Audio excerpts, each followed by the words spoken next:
அஸ்ஸலாமு அலைக்கும் உறவுகளே. இன்னைக்கு காலையில் ஒரு அருமையான காட்சி. இறைவன் மிகப்பெரியவன். ரொம்ப குளிராக இருக்கே, வெயிலில் கொஞ்சம் நேரம் உட்காந்து ஸ்நாக்ஸ் சாப்பிடுவோன்ட்டு நான் கல்லை சாப்பிட்டுட்டு இருந்தேன்.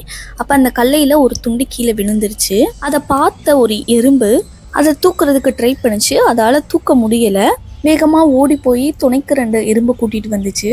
அந்த எறும்புகள் தூக்குறத பார்த்து இன்னும் சில எறும்புகள் கூட சேர்ந்துச்சு. ரொம்ப அழகாக அது தூக்கிட்டு போனாங்க. இந்த வீடியோவில் நீங்கள் நல்லா பார்க்கலாம்.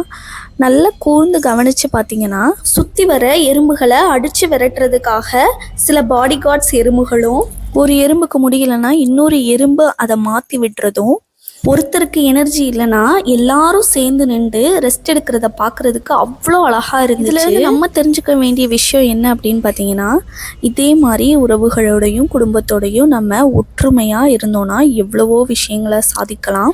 இதை கவனிச்சுட்டு இருக்கும் போது ஒரே ஒரு எறும்பு மட்டும் நான் 1 மேன் ஆர்மிடா அப்படின்னு ஒரு சின்ன ஸ்நாக் துண்டை எடுத்துகிட்டு வேகமாக மின்னல் வேகத்தில் போச்சு. அதாவது குடும்பத்தில் எல்லாரோடையும் சேராமல் என்னோட வழி தனி வழி அப்படின்னு சொல்லிட்டு போவாங்கல்ல, அவங்களுக்கு இதை டேக் பண்ணுங்கள். நானும் எங்கே தான் போகிறாங்க அப்படின்றத பார்த்துட்டே நின்றுருந்தேன். கடைசியில் இந்த இடத்துலேருந்து அந்த லாஸ்ட் வரையும் இந்த பொந்துக்குள்ளே கொண்டு போகிறதுக்காக இவ்வளோ ஒரு போராட்டம்.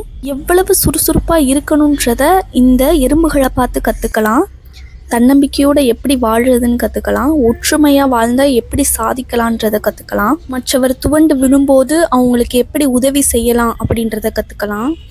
நம்மளோட இலக்கை அடைய இந்த எறும்புகள் மாதிரி விடாமுயற்சியோட சுறுசுறுப்பாக போராடணும்னா கண்டிப்பாக நம்ம இலக்கை அடைஞ்சிடலாம். நான் என்னமோ எறும்போட ஃபேன் ஆகிட்ட மாதிரி ஃபீல் ஆகுது. Very happy to share with you all. Bye.